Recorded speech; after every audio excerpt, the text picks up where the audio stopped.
대통령이 그 임기 동안 그 국정에 집중하도록 해야 된다. 이 문제를 원천적으로 제거해야 됩니다. 이재명 대통령 경우에는 완전히 이재명을 죽이기 위해서 억지로 이렇게 했다는 것이 뻔한데 120명이 많다? 이재명 한 명 잡으려고 투입된 검사가 150명이다. 이번에 그 재판 중지에 숨어있는 매우 중대한 문제가 있다 이런 말씀을 하셨는데 그렇습니다. 뭐죠? 너무너무 중대한 거를 민주당 법률가 의원들이 38명이나 되는데 이걸 전혀 생각도 안 하고 있어요. 또 역시 뭔데요? 엄청난 사태가 터지는데 그러니까 이재명 대통령 5년은 또 금방 지나잖아요. 우리가 시간이 너무 아깝죠. 네. 그런데 5년 지나면 저는 이렇게 국회의원들이 보면요 이렇습니다. 지금은 막 대통령한테 잘하죠. 눈치 보고. 그런데 임기 이후는 저 사람 아무 힘도 없는 늙은이인데 관심도 없어. 그것도 차거든요. 그래서 지금 재판이 중지되었을 뿐이잖아요. 5년 지나면 재판은 다시 열리거든요. 5건이. 그때 만약에 정권이 넘어갔다든가 정치 상황이 굉장히 불리하게 되면 무조건 구속입니다. 예. 그러면 그 구속도 굉장히 중형을 때릴 가능성이 높아요. 이 5건 다 합치면. 그럼 이 리스크를 사전에 제거를 해야 되잖아요. 아니 그 무조건 구속이라고 하는 것은 이제 선고가 유죄 선고가 나왔을 때 아니겠습니까? 그러니까 그 5년 후에 예. 5년 후에 정권이 바뀐다든가 근데 대통령 지금 선거에 기소된 사실들이 우리가 생각하기에는 억지 기소고 짜맞추기 기소들이 많아가지고 무죄로 날 가능성이 높은 그것도 사건이다. 희망사항이고 그렇게 됐을 것 같으면 이런 기소 자체가 없었겠죠. 법대로만 했다면. 이재명 대통령 죽이려고 검찰이 만든 거 아닙니까? 그러니까. 그런데 판사들이 이거 다 무죄야 해줄 것 같아요? 이번에 보셨잖아요. 그 지기현부터 대법원까지. 그럼 어떻게 해야 되죠? 그래서 제가 이거를 원천적으로 해결을 해야 된다. 미국을 보시면 미국이 대통령제의 원형이잖아요. 미국은 대통령이 형사재판을 받도록 한 역사적인 사례가 한 번도 없습니다. 그런 형사에 연루됐던 대통령들이 여럿 있었지만 이번에도 트럼프가 당선되니까 트럼프가 기소된 게 23건이거든요. 지난 바이든 행정부 때 그 23건을 미국 법무부 특별검사가 전부 다 공소를 취소시켜버렸어요. 재판 자체가 없는 거예요. 기소 자체를 없애버린 거예요. 그러니까 재판이 없는 거죠. 퇴임 후에도 없는 거예요. 이제 미국 그 판례를 보면 미국이 과거에 또 그 빌 클린턴 대통령, 그 루인스키 스캔들, 그 특별검사 뭐 등등하고 그리고 뭐 닉슨 대통령의 워터게이트 전부 형사 이런 법정에 서게 안 만듭니다. 미국은. 왜 그러냐. 그 미국의 판례가 있거든요. 대통령이라는 개인이 중요한 게 아니다. 이 대통령이 그 임기 동안 그 국정에 집중하도록 해야 된다. 이거는 3억 5천만 미국 국민의 공익이다. 그 재판이야 그 개인의 문제지만 3억 5천만 국민을 위해서 미국 대통령이 재판에 불려나가는 것은 있어서는 안 된다 해서 공소를 취소시키고 퇴임 이후에도 그런 거는 있어서는 안 된다. 퇴임 후에 잡혀간다 생각하면 집중을 못 하잖아요. 그래서 미국 대법원 판례가 있고 이것은 또 권력 분립의 원칙에 반한다. 대통령이 국정을 다 이렇게 운영하고 매진해야 되는데 판사가 오라가라. 그 권력 분립에 반한다는 거죠. 우리나라도 똑같은 법리가 적용이 돼야죠. 그러면 우리도 공소취소 제도가 있습니다. 형사소송법상 검사가 이제 기소해서 1심 재판하는데 이거 우리가 기소를 잘못했구나. 진범은 따로 있구나. 또 죄가 없구나 하면은 1심에 한해서 공소를 취소할 수 있다라고 돼 있거든요. 그럼 지금 이재명 대통령은 1심에 돼 있는 게 3건이죠. 수원지법의 대북송금, 경기도 법카, 그리고 중앙지방법원의 지금 제일 큰 덩치 큰 대장동, 백현동, 성남 FC 이게 제일 커요. 이제 이게 지금 이제 중지 결정을 했고 고등법원 가 있는 거는 이제 그 공직선거법 위반하고 위정교사. 일단 1심에 있는 3건은 검찰이 또는 뭐 기소청이 만들어지면 기소청이 이거 우리가 이 수사 잘못한 거다. 기소 자체가 이게 정치 기소다 해서 공소를 취소하면 됩니다. 예. 하도록 해야 됩니다. 예. 그런데 우리 지금 법은 1심에 한해서만 공소 취소가 가능해요. 아. 2심 올라가면 못 합니다. 아. 이거는 형사소송법을 개정해야 됩니다. 왜? 아니 검찰이 범죄적으로 직권남용해갖고 그냥 죄 없는 사람을 기소했으면 2심, 3심에서도 공소를 취소해야죠. 당연히. 1심에만 해야 될 특별한 법리적 이유가 없거든요. 그래서 지금 2심에 가 있는 두 건은 이제 형사소송법을 개정을 해서 예, 예. 그건 반드시 개정해야 되는 거고 그렇게 해서 이 문제를 원천적으로 제거해야 됩니다. 그러면은 지금 말씀을 좀 정리해 보면 지금 일단 대통령이 재직 중에는 재판을 받지 않도록 하는 형사소송법 개정안 통과하려고 하다가 지금 보류를 시켜놨지 않습니까? 그렇습니다. 그러면 오히려 지금 말씀을 듣고 보니까 좀 잘 됐다 싶네요. 이번에 그 부분을 보완을 해가지고 그렇습니다. 그 형소법 개정안을 만들고 공소 취소를 할 수 있도록 하면은 해답이 되겠네요. 그렇죠. 어. 그게 충분한 논리적, 법리적, 역사적 근거가 있는 거거든요. 지금 미국을 보면. 아니 그리고 사실 클린턴이나 또 트럼프 같은 경우에 그때 그 재판이 이제 뭐 공소가 취소가 되고 그랬지만 그 범죄는 좀 그렇잖아요. 트럼프 같은 경우에는 그 성추문 관련해서 막으려고 이렇게 준 증거까지 있고 근데 이재명 대통령 경우에는 완전히 이재명을 죽이기 위해서 억지로 이렇게 했다는 것이 뻔한데 그걸 가지고 비교를 하고 막 지금 뭐 일부 보수 매체들에서는 그걸 가지고 막 뭐 이렇게 저렇게 따지는데 저는 그거 제가 기분이 막 나쁘더라고요. 아니 그리고 법카 사건 보면 식사비 몇만 원 가지고 150번 압수수색을 해요. 그거는 직권남용일 뿐만 아니라 150번씩에 그런 데 투입된 검사가 여태까지 이재명 사건에 투입된 검사가 150명이에요. 그런데 무슨 특검에 검사가 120명 갖고 많다고 또 헛소리를 하고. 알겠습니다. 아주 좋은 부분을 지적을 해 주셨네요. 네, 그리고 저는 뭐 올해 할 거는 아니지만 내년이나 일단 올해는 민생 경제를 돌보고 내년이나 되면 그 공소 취소를 하고 난 다음에 그런 억지 수사, 정치 수사 그거를 한 검사들을 처벌해야 됩니다.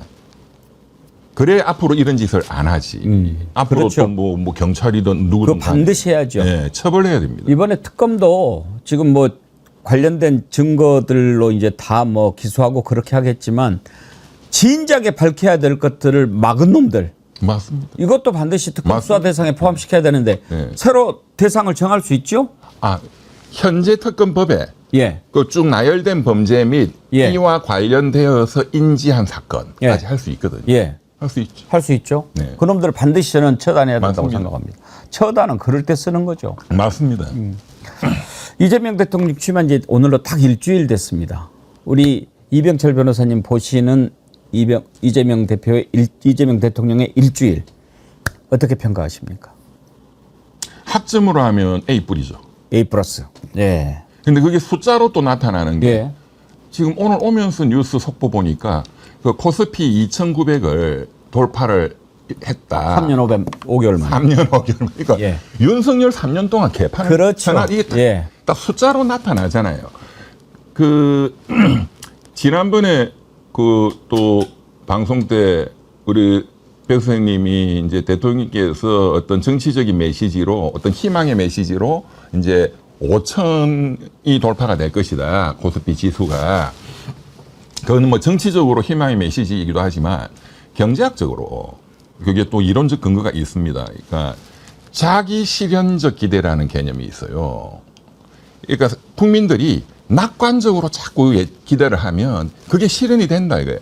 비관적으로 자꾸 예상하면 또 그렇게 되는 거예요. 지난 3년처럼. 그러니까 이게 셀프 풀필링 익스펙테이션, 자기 실현적 기대. 이거 굉장히 중요한 경제학적 개념인데 이거 지금 보면 이제 코스피 2,900을 또 돌파했다. 3년 5개월 만이다. 등등등등. 이제 이게 계속 낙관적 기대가 전 국민들이 자꾸 만들어지면 그렇게 되는 거죠. 5천이 될 가능성이 높죠. 현재로서는 굉장히 인사도 상당히 잘하고 계시는 거예요. 인사 문제 좀 있다 하고 그러면 두 번째 예언. 지난주에 5천 얘기할 때 변호사님께서 그런 말씀은 하셨어요. 잘 될 거로 생각하지만 이렇게 숫자 딱 받고 이러는 것은 그렇게 바람직한 것은 아니다. 그렇게 말씀하셨는데 일단 시장이 지금 반응하지 않습니까? 그렇죠. 방금 전에 또 이재명 대통령 한국거래소도 방문했네요. 네. 이렇게 뭔가 좀 살려보겠다고 지금 보이는데 5천 돌파 임기 중에 가능하다 아니다. 가능하죠. 하다. 잘하면. 두 번째 예언. 네. 잘하면 그 예언가답지 않죠. 잘하면 이런 조건 안 달고 된다 안 된다. 그냥 무대뽀로. 무대뽀가 아니고 언제 찰스트라 다무스가 무대뽀로 예언합니까? 다 과학적인 근거, 데이터 그리고 또 이렇게 탁 하는 거 이렇게 해서 하시는데 5천 된다 안 된다. 뭐 100% 가능하죠. 그랬습니까? 네. 알겠습니다. 왜냐하면 그 이유가 중요하잖아요. 근거가. 예. 제가 지금 보면 지금 국무회의 하는데 뭐 국무회의 오는 그 장차관들은 윤석열 때 사람들이잖아요. 한심한 사람들이죠, 전부. 그런데 대통령이 국무회의를 끌고 가는 게 너무너무 잘하셔요. 그래요. 와, 정말 이 행정의 달인이다. 예. 이게 느껴지잖아요. 그러니까 대통령 한 명이 사실 그 장차관 그 다 합한 것보다 100배, 1000배 더 하잖아요. 그러니까 대통령 하시는 거 보면 5천은 100% 가능하겠다는 게 보이죠. 하는 거 보니까 저는요 요즘에 이제 국무회의 전에 이렇게 하는 것 이런 거 보면서 제일 마음에 드는 게요 폼 안 잡는 게 너무 좋아요. 이건 뭐 폼 잡느라고 우리 3년간 너무 네네. 그 똥폼 보느라고 힘들었잖아요. 근데 이재명 대통령 하는 거 보면 이 폼을 안 잡잖아요. 난 그게 너무 좋더라고요. 네, 진짜 실무, 예, 실용, 예. 그리고 정말 소탈하게. 그러면서도 또 품격이 있잖아요. 네. 뭐 불편하겠지만 네. 우리는 국민으로부터 위임받은 그런 사람들이니까 이렇게 딱 하면서 하는데 거기 앞에서 누가 뭐라고 그래요? 이진숙만 얼굴이 썩어 있더만. 그리고 제가 그 또 혼내는 건 또 혼내시잖아요. 예. 아니 자영업자 살리고 이렇게 다 주고 가는 이분들을 위해서 투입할 돈은 여태까지 없었고 아프리카 알지도 못하는 나라에 10억 불을 날리고 대왕고래 그걸로 5천억을 날리겠다 하고 그런 돈은 있었냐?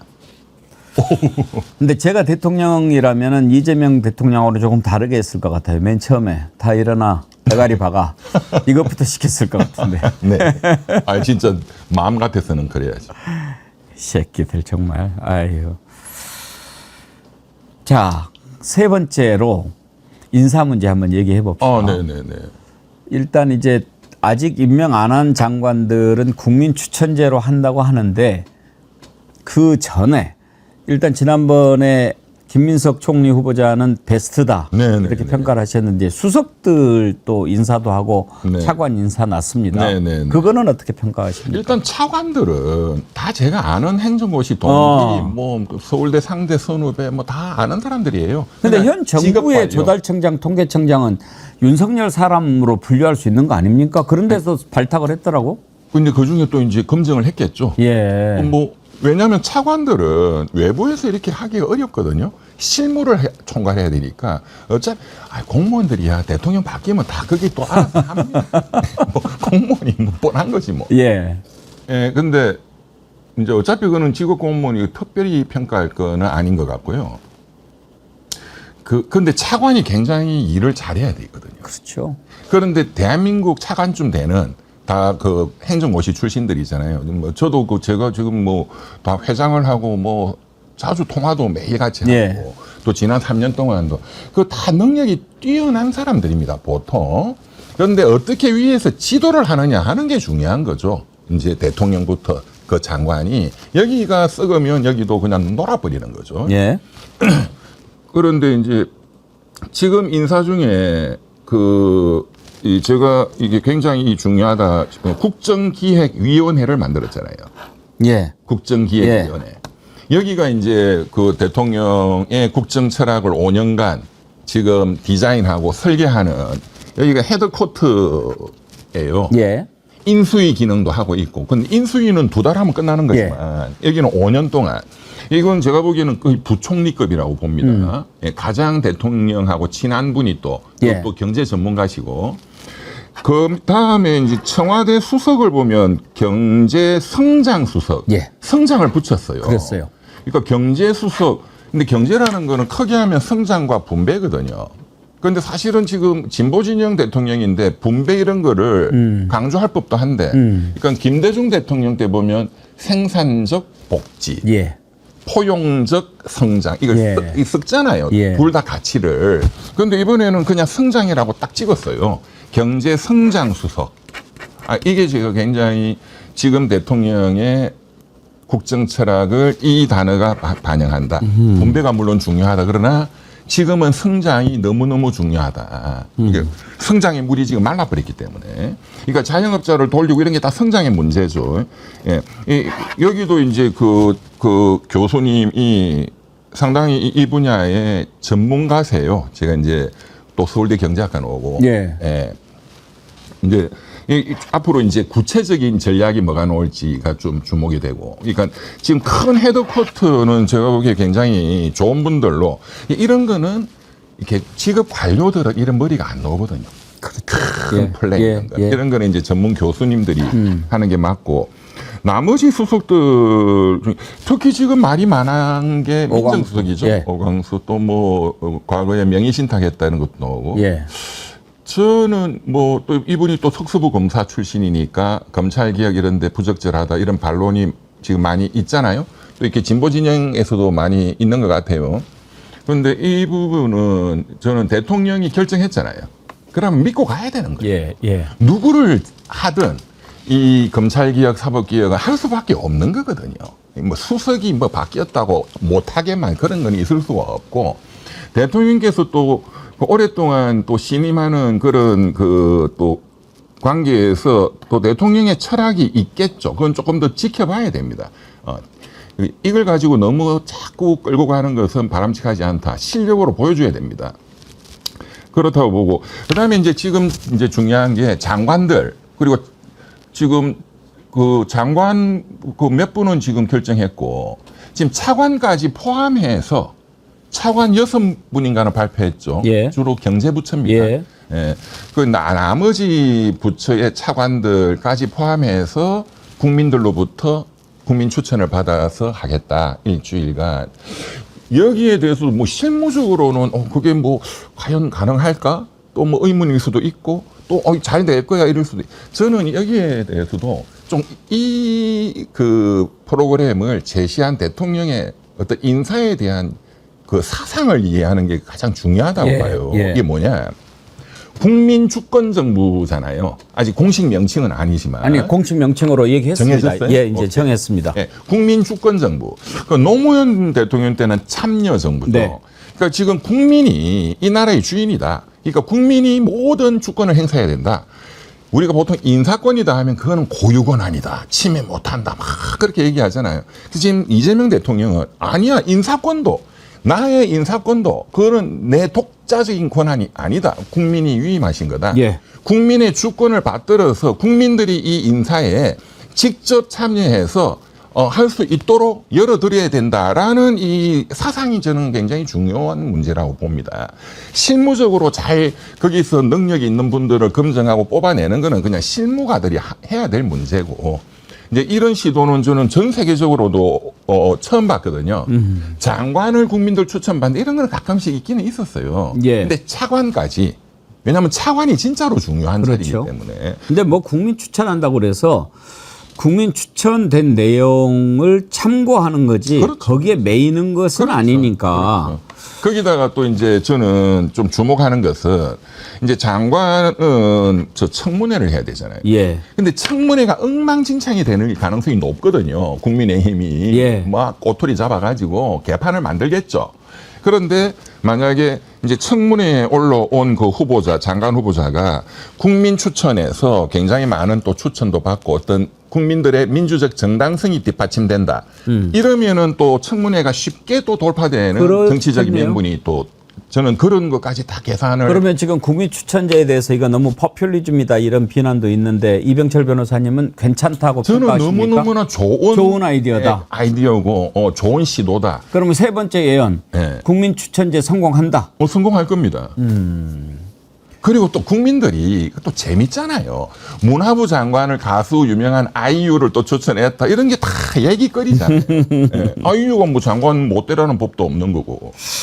성공하면 좋겠습니다. 그렇습니다. A 좁은 길님, 이병철 변호사님을 법무부 장관으로 국민 추천합니다. 그러는데 가람희님은 이병철 변호사님을 특검으로 추천할 겁니다.